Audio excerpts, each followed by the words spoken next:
கவலை இல்லாம colour print பண்ணுங்க, அதுவும் மிக குறைஞ்ச விலையில. Epson eco tank printers. இது வெறும் ஃபேபுலஸ் இல்ல, இது டோட்டலி பிரிண்டபிளஸ். தற்போது வந்துள்ள அண்மை செய்தி.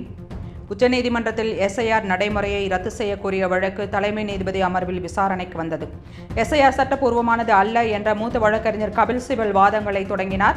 ஏற்கனவே வாக்காளர் பட்டியலில் பெயர் உள்ளவர்களிடம் மீண்டும் குடியுரிமை ஆவணங்கள் கேட்பது தேவையற்றது என்றார். பலருக்கு விண்ணப்பங்களை நிரப்புவதில் சிக்கல்கள் உள்ளன. குறிப்பாக பின்தங்கிய பகுதிகளில் உள்ள மக்களுக்கு இந்த நடைமுறை அதிக சிரமத்தை ஏற்படுத்துகிறது என சிபல் குறிப்பிட்டார்.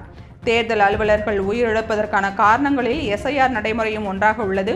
இது தேர்தல் வரலாற்றில் முன்பு இல்லாத அரிதான சூழல் என அவர் வாதிட்டார்.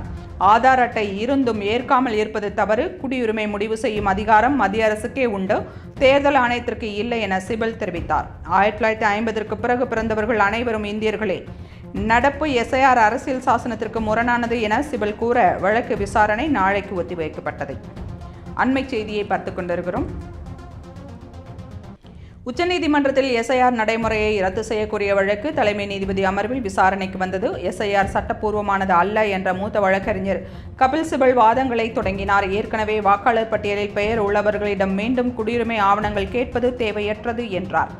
பலருக்கு விண்ணப்பங்களை நிரப்புவதில் சிக்கல்கள் உள்ளன. குறிப்பாக பின்தங்கிய பகுதிகளில் உள்ள மக்களுக்கு இந்த நடைமுறை அதிக சிரமத்தை ஏற்படுத்துகிறது என சிபல் குறிப்பிட்டார். தேர்தல் அலுவலர்கள் உயிரிழப்பதற்கான காரணங்களில் எஸ்ஐஆர் நடைமுறையும் ஒன்றாக உள்ளது. இது தேர்தல் வரலாற்றில் முன்பு இல்லாத அரிதான சூழல் என அவர் வாதிட்டார்.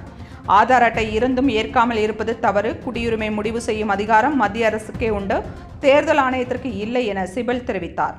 1950 பிறகு பிறந்தவர்களில் அனைவரும் இந்தியர்களே. நடப்பு எஸ்ஐஆர் அரசியல் சாசனத்திற்கு முரணானது என சிபல் கூற வழக்கு விசாரணை நாளைக்கு ஒத்திவைக்கப்பட்டது.